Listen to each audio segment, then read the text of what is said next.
How are you? My name is Aisha, and today I want to talk about Tulsa Greenwood, the Tulsa Greenwood Massacre. Um, January 6th, 2021, the Capitol was stormed by a bunch of cowards,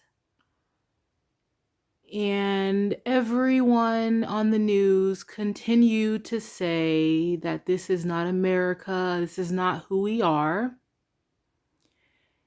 And so I want to give you guys some proof of this is exactly who they are. And not only is this exactly who they are, but they're worse than this, the racist in America.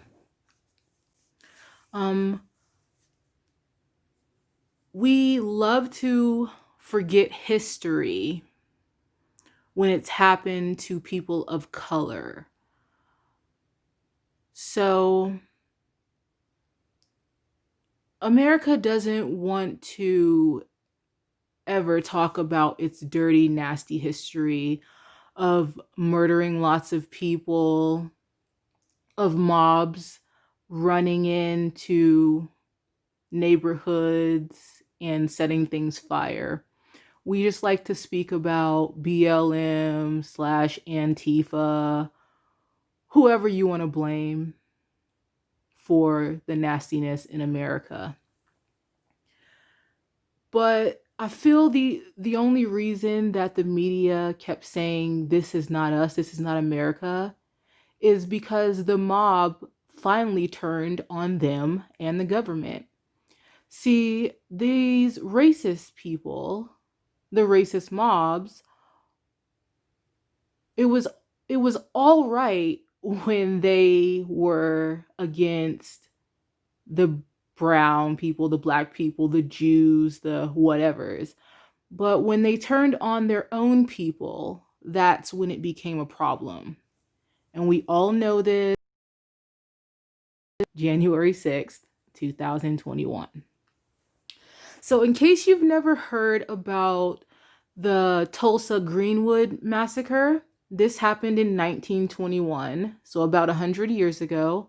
I think it happened in June, so May or June. So, we're not quite to the 100-year mark. I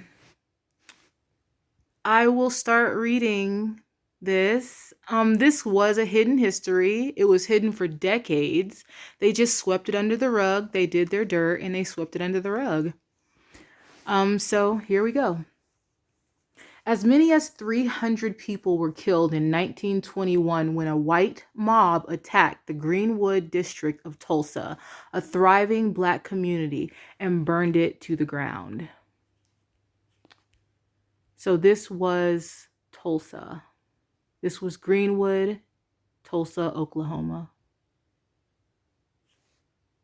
A very nice city, a prosperous, city. And this was black people working together to have the American dream that was stolen from them, literally stolen. So, on May 30th, 1921, the Greenwood district of Tulsa, Oklahoma was a thriving black community, a rarity in an era of lynching, segregation, and a rapidly growing Ku Klux Klan. By sunrise on June 2nd, Greenwood lay in ruins, burned to the ground by a mob of white people, aided and abetted by the National Guard in one of the worst acts of racial violence in American history. The death toll may have been as high as 300, with hundreds more injured and an estimated 8,000 or more left homeless. So I am going to get right to it. I'm going to try to get right to the actually what happened. And you guys, I'll put this article in the description area where you can read it for yourself if you feel like you're missing something. So, the neighborhood. At the time of the massacre, the Greenwood neighborhood had a population of nearly 10,000. So remember, they say 300 people died and 8,000 were homeless. So there's some people missing in this whole thing, right? Including descendants of slaves, as well as people who, according to the 2001 report of a commission that investigated the massacre, had come because Oklahoma seemed to offer a chance to escape the harsher racial realities of life in the Deep South. Black Tulsans, segregated into Greenwood, had built a thriving business district known as Black Wall Street after O.W.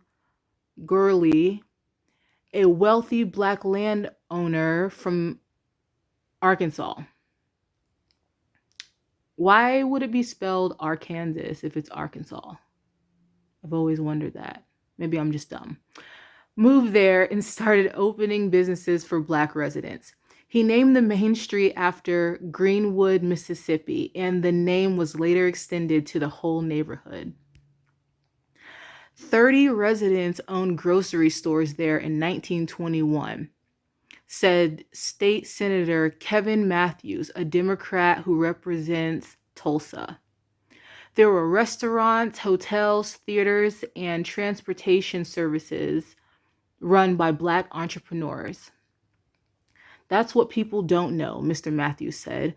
We had that kind of prosperity in 1921.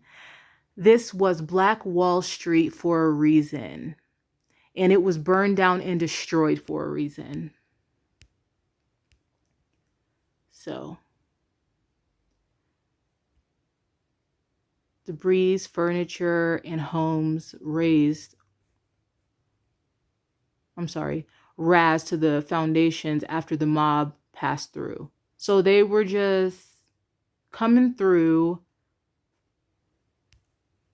messing up people's stuff that people had worked for, which, oh my goodness, the crazy thing about when we got to the iffy parts of BLM, we all know when the sun goes down, it turns to riots. It's not a protest anymore. But they're like, we don't want our stuff stolen. We don't want our stuff looted.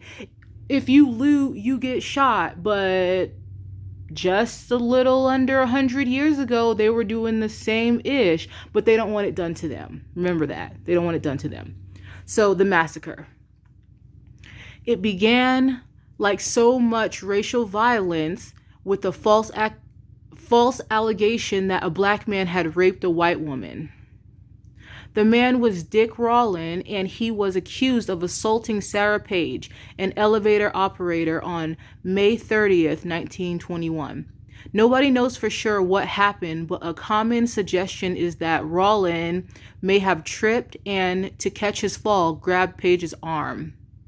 She screamed, and he knowing the danger he was in, ran from the building.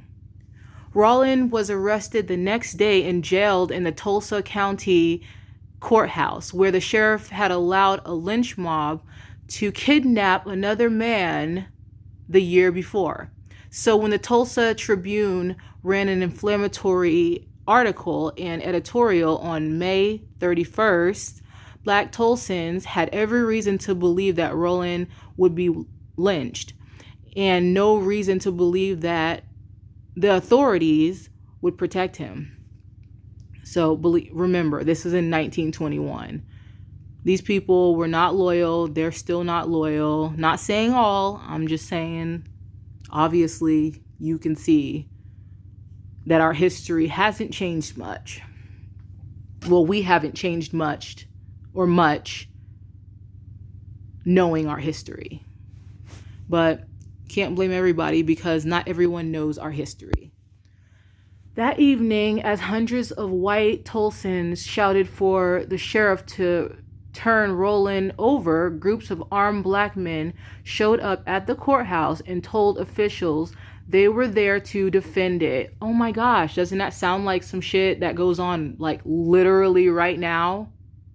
How many times have you heard people saying, we're here to defend it? Oh, Kyle Rittenhouse. That's an example.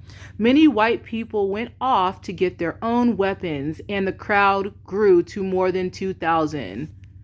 Won't they mob up? Won't people just mob up to destroy things? Not for, protecting their bodies, or just for stuff. Just for, I don't like that you have stuff, so I'm going to ruin it. Finally, according to the 2001 Commission report, a white man tried to grab a black man's gun. The gun went off, and the white mob spread out through the streets of downtown Tulsa, shooting black people on sight. The morning of June 1st, the mob rushed into Greenwood and opened fire, including with machine guns, led black people out of their homes and businesses at gunpoint, looted valuables, and set the buildings on fire. Oh my God. Okay, so these people just don't want what they've put out. It's not that they can't respect that. It's that, please don't give me my exact karma. Like, I wasn't a part of it. I know about these things, but I don't want the history to turn on me. Like, come on now. Black residents tried to defend themselves but were overpowered. The mob stopped firefighters from reaching much of the burning neighborhood, while the police and the National Guard arrested black people instead of the white rioters. Does that sound familiar to you?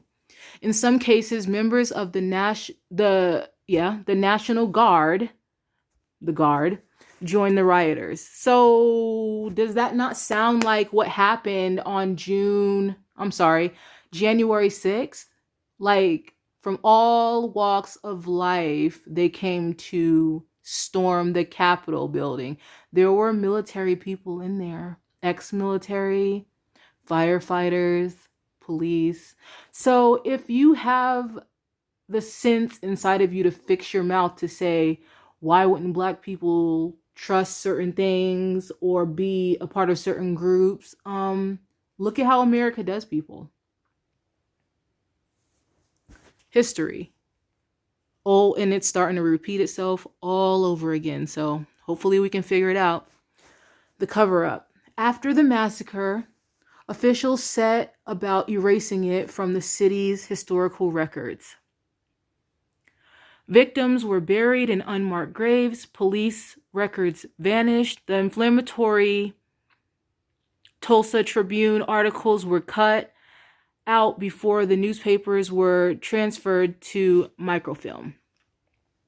What happens fairly rapidly in this culture of silence descends, and the story of the riot becomes actively suppressed, said Scott Ellsworth, a lecturer at the University of Michigan who is from Tulsa and contributed to the 2001 report, and whose 1982 book, Death in the Promised Land, was the first full history of the massacre.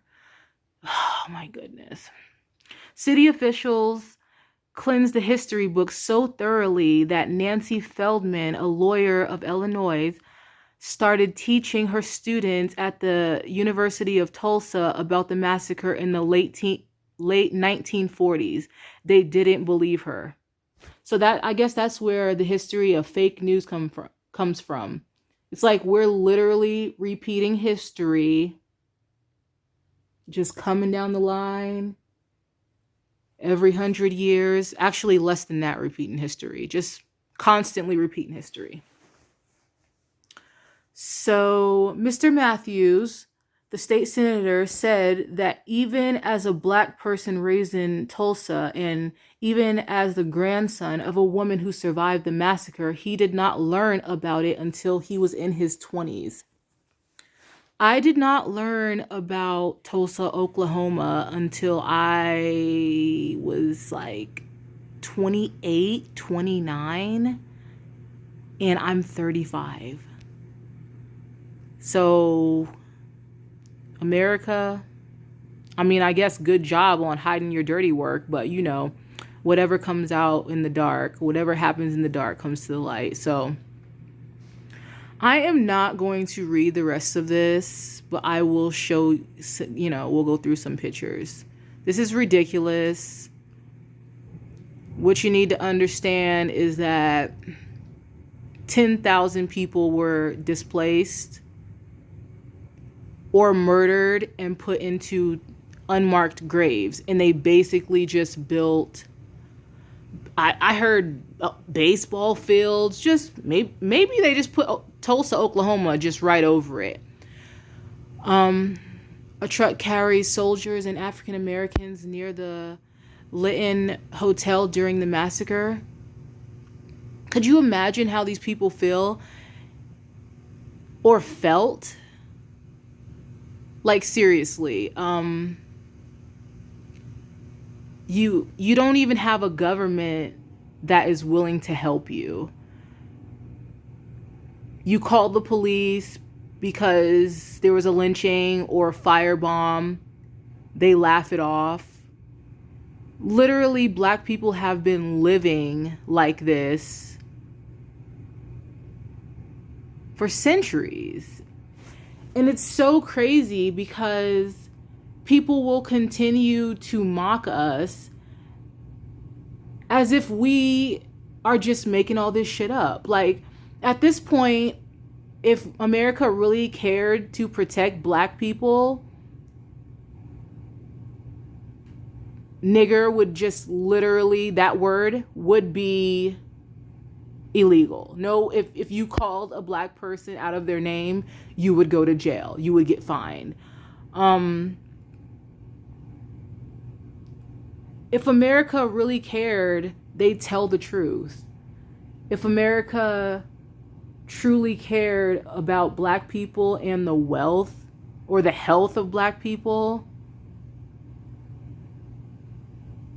there's like a list. There's a long list of what they would do. I kind of just lost track because it's just like, I am appalled that this is our history and that we're repeating it and people are pretending as if they don't understand. Like, they're literally acting like they have not been living in the same America that we have been living in. And it's truly disgusting at this point. It's like, where the hell have you been? If I've been here the whole time and I had to learn about my history and how my people have been lynched, how their houses have been fire squatted, how they've been kicked out of towns, how there's been towns where they had to leave before the sun went down. How is it that I have to freaking know this as a freaking brown person, a Black person, but your punk asses don't have to know shit? Why is it that there are these great white historians out there that will literally tell you about your history and you'll still believe that it's fake news? What the fuck is going on? I don't know. You can tell me how you feel. I think it's whack that we have American history and y'all know everything about the dudes that are statues now. Dead and gone. You know everything there is to know about them, but you don't understand why Black people feel the way that they feel. It's disgusting. And I believe that you do know. You're too cowardice to tell the truth because you know your history is bloodstained and ratchet and nasty and it smells bad. So, congratulations, America. You did it again. So this is America. Don't have people believing, or don't have people making you believe that this is not America, that this is the first time that any mob has ever done some crazy shit. This is the first time. Oh my God, we can't believe it. No, you can't believe that they turned on you. That's the problem. I hope you guys have a wonderful day. Thank you for listening. Bye.